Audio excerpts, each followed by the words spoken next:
Assalamualaikum warahmatullahi wabarakatuh. Saya Elva Zidanti Hidayah dari Fakultas Kedokteran, Prodi Sains Biomedis NPM 2493003. Pada video kali ini, saya akan menjelaskan pemahaman saya tentang sintesis protein, yaitu proses penting di dalam sel yang mengubah informasi genetik menjadi protein fungsional.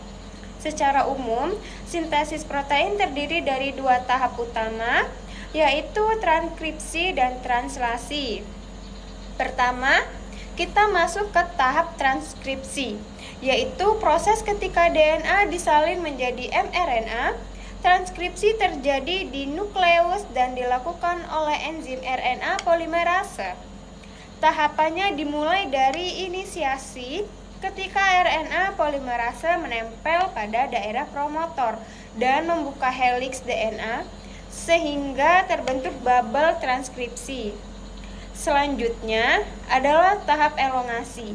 RNA polimerase berjalan sepanjang DNA template dan menyusun rantai RNA dari arah 5 ke 3. Basa-basa akan dipasangkan secara komplementer. Ada adenin dengan urasil, timin dengan adenin, serta sitosin dengan guanin. Tahapan terakhir adalah terminasi, yaitu ketika RNA polimerase menjadi sinyal berhenti dan melepaskan pre-mRNA pada sel eukariot. Pre-mRNA ini harus mengalami modifikasi pasca transkripsi sebelum siap diterjemahkan. Modifikasinya meliputi penambahan 5 cap, penambahan ekor poli A di ujung 3, serta proses switching, yaitu penghilangan intron dan menyambungkan ekson. Setelah pemrosesan selesai, barulah terbentuk mRNA matang yang keluar dari inti menuju sitoplasma untuk memasuki tahap translasi. Oke, selanjutnya adalah proses translasi, yaitu ketika mRNA diterjemahkan menjadi rantai polipeptida. Proses ini terjadi di ribosom. Pada ribosom eukariot terdapat subunit kecil 40S dan besar 60S, sedangkan pada prokariot itu ada 30S dan 50S. Ribosom juga memiliki 3 situs penting. Yang pertama itu ada situs A, tempat tRNA membawa asam amino baru. Selanjutnya ada situs P, tempat rantai polipeptida bertambah panjang. Situs E yaitu tempat keluarnya tRNA yang sudah tidak membawa asam amino. Selain ribosom, translasi juga melibatkan tRNA yang berfungsi membawa asam amino sesuai kode pada mRNA, serta rRNA yang berperan dalam struktur ribosom dan memiliki aktivitas enzimatik untuk membawa ikatan peptida. Translasi dimulai dari start kodon AUG yang menandai dimulainya pembuatan protein.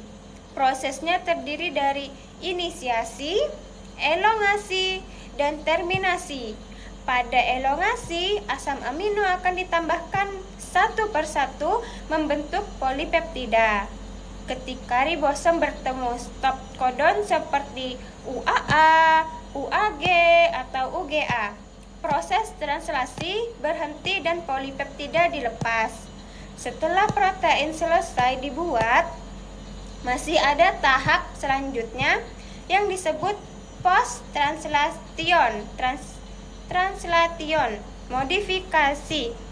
modifikation atau PTM. Pada tahap ini protein dapat mengalami perubahan seperti fosforilasi, glikosilasi, metilasi, ubiquitinasi, dan berbagai modifikasi lain.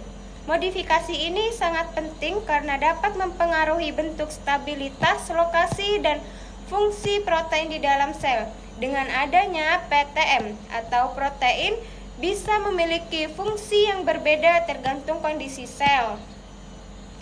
Secara keseluruhan, sintesis protein adalah proses kompleks namun sangat teratur. dimulai dari membaca informasi DNA, menyalinnya menjadi mRNA, menerjemahkan menjadi polipeptida, hingga memodifikasi protein agar dapat berfungsi secara optimal dalam tubuh.